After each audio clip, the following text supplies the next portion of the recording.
So welcome, I'm Stacey Womack. I'm the founder and executive director of Abuse Recovery Ministry and Services, or ARMS for short. And with us today is Julie Bonn Blank. She is actually still a staff member here at ARMS, but is also an amazing writer and has written a really amazing book that I want to have the opportunity for you to hear about. So Julie, would you be just willing to tell us a little bit about your passion for writing, how you got into it, the kinds of things you've already done in the past? Sure, absolutely. I appreciate the opportunity to be here, and especially the opportunity to have something of your heart that comes out that can also benefit some nonprofits. So some of the proceeds of Innocent Lives will be going toward ARMS, and then also the Family Justice Center of Washington County to help, with victim healing. And both organizations work really hard, and I am a bit partial, of course, and biased on those, but they help thousands of people each year escape domestic violence, and have also worked with victims of trafficking.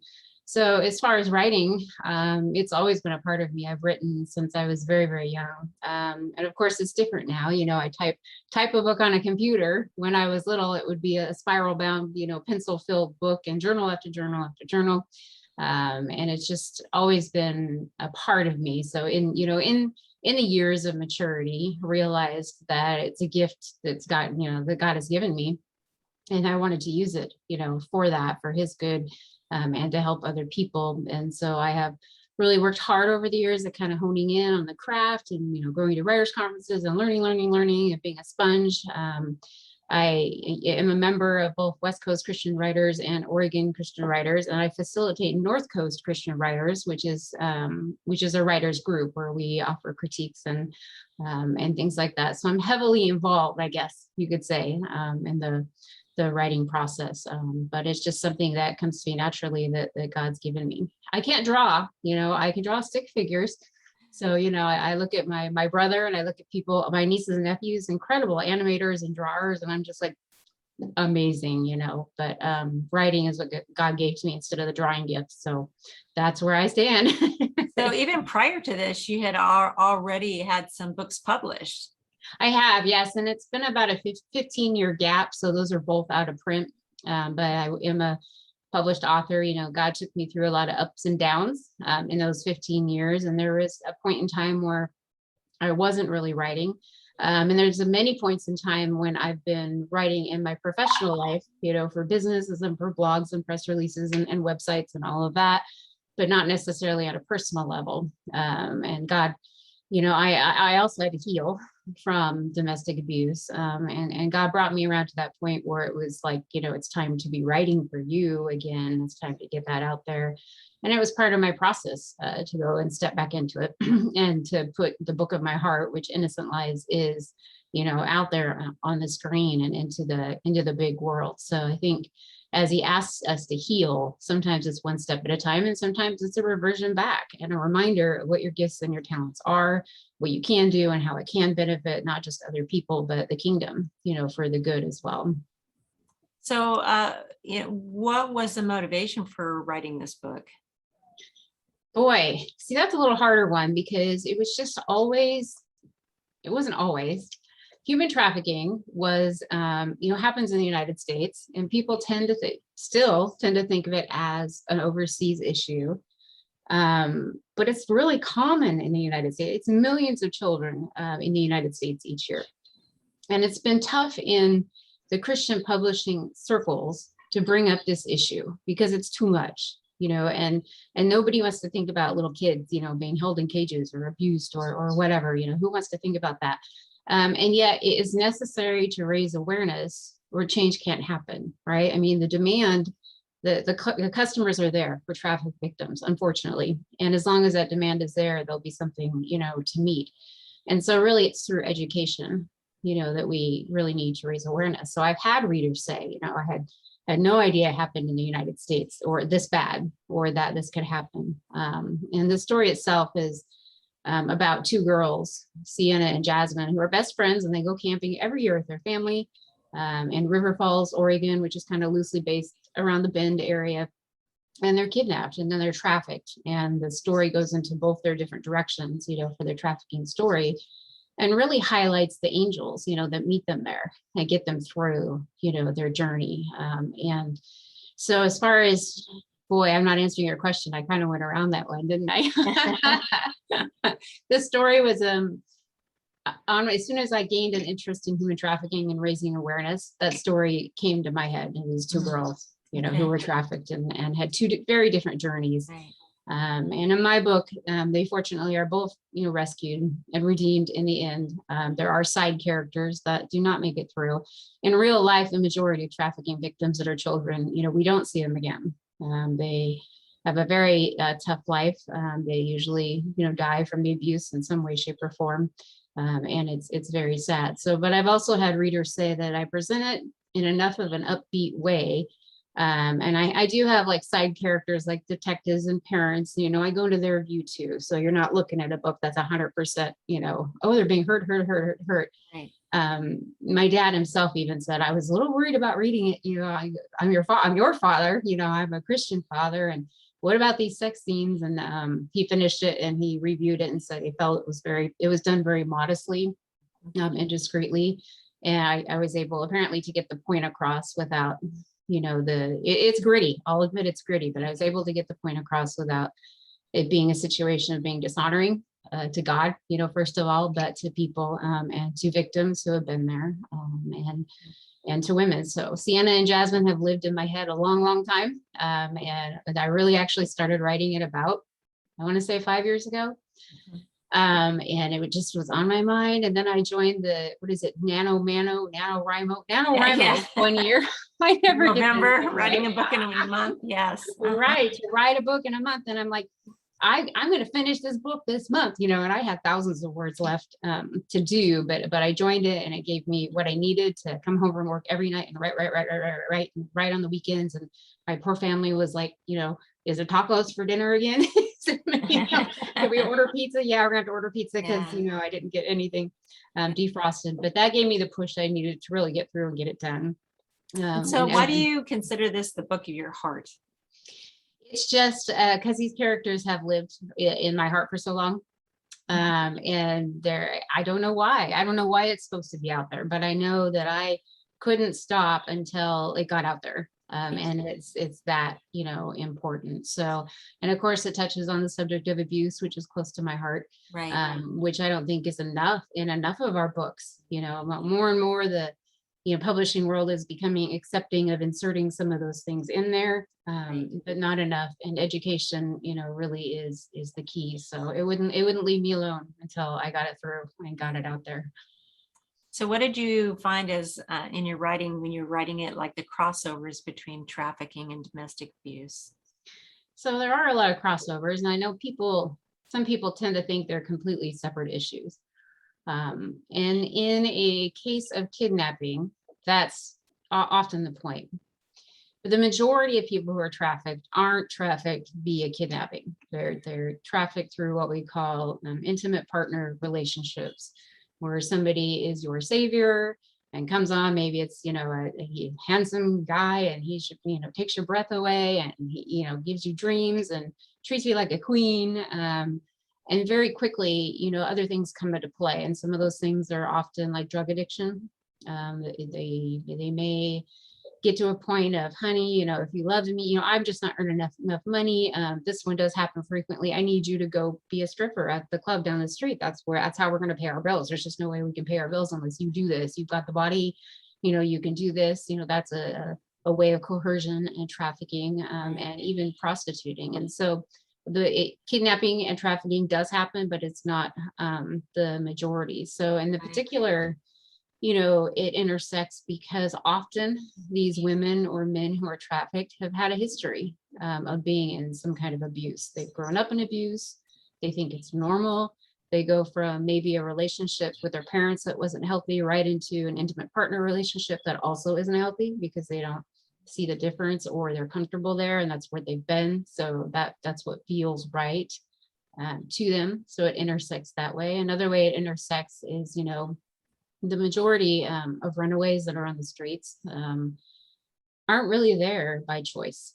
Yeah. They have fled from an abusive environment or they have fled from alcoholic parents or they have aged out of the foster system, which was meant to protect our kiddos, and have not been able to get their feet on the ground. They don't want to be out there. Who would want to be out there, right? And so it intersects in that way as well. And as long as we don't have healthy homes, raising healthy kids, which, sin will always be at play there, there's going to be situations where they move into that are unhealthy for them. Right.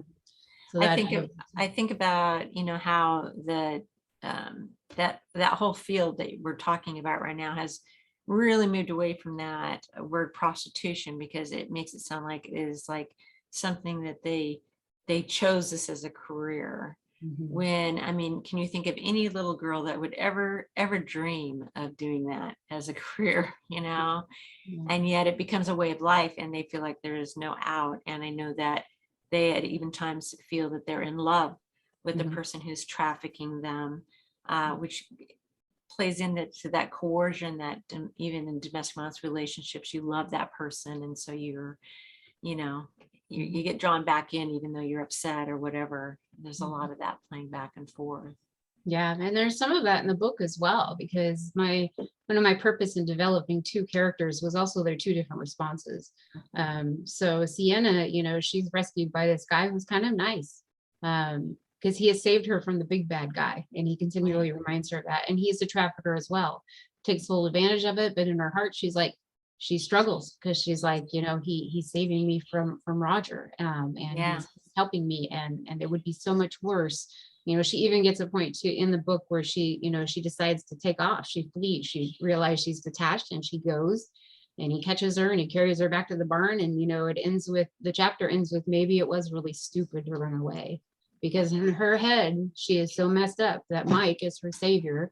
And Roger's a bad guy, and Mike's saving her from Roger, so there is some of that, even in that, versus Jasmine's journey, which is, quite a bit different. So it is very common, and to have that dependence on that relationship in a trafficking. People wonder, why don't they leave? We just saw that case of the Turpin kids, in California, 13 kids, 12 kids, 13 kids.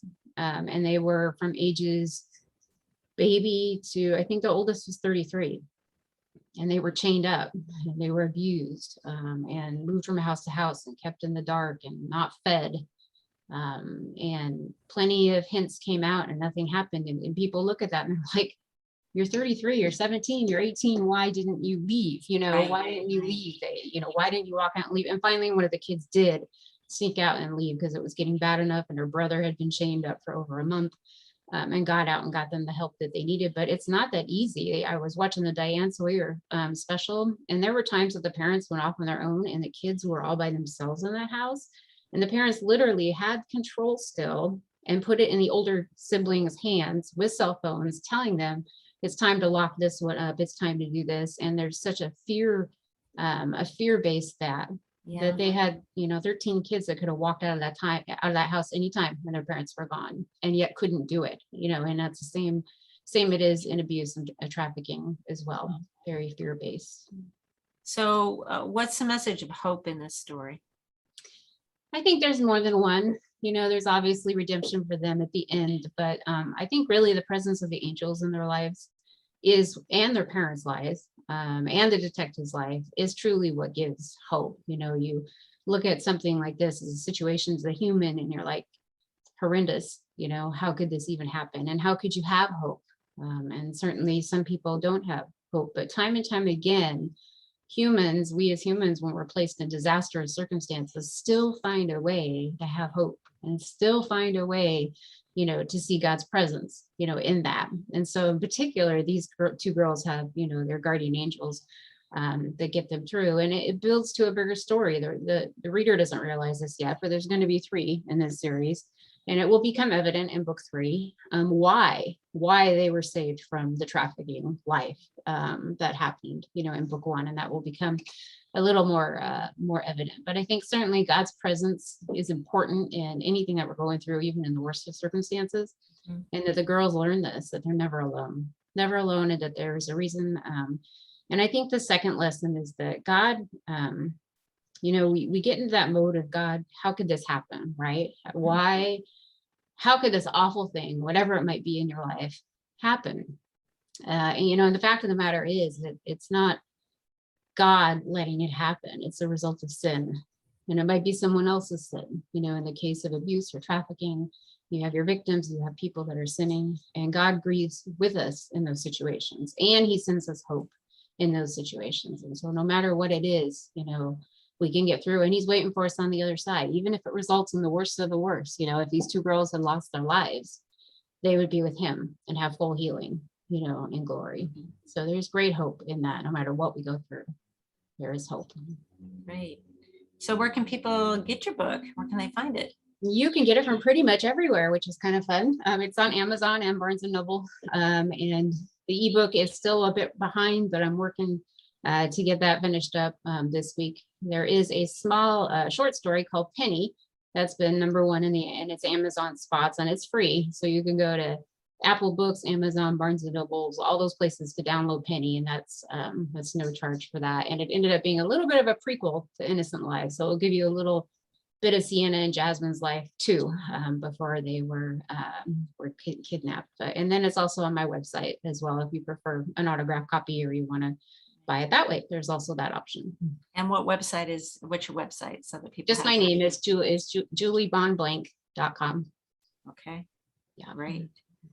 And what else would you like the readers to know about how this intersects with your own life, or how you're feeling about people's responses so far? You know, any of those? I know you've gotten some really great responses from people.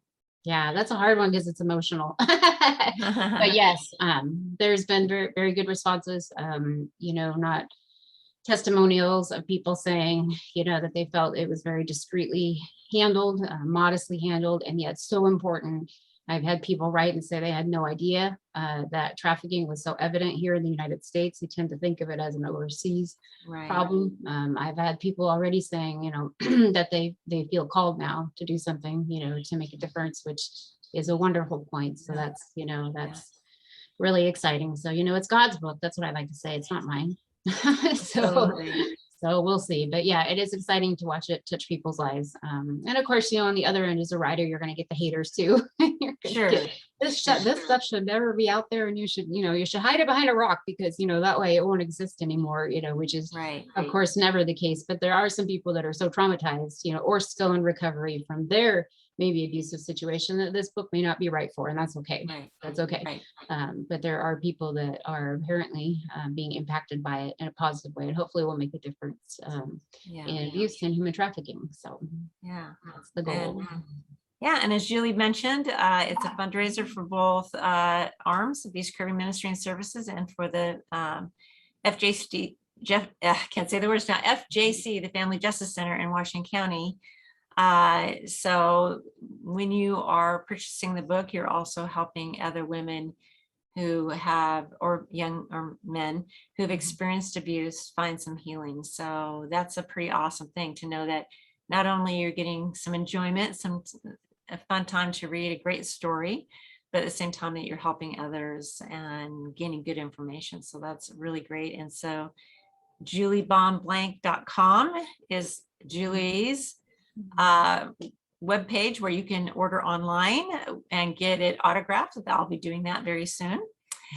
And or you can get that on amazon.com and Barnes and Noble. And like she said, there's other ebook options coming out for you. So if you have other platforms that you like to use, that'll be available to you as well. So I'm really thankful, Julie, for the time. I know how much work it is to put into something like this, and the many revisions that have to take place before it's ready to go out.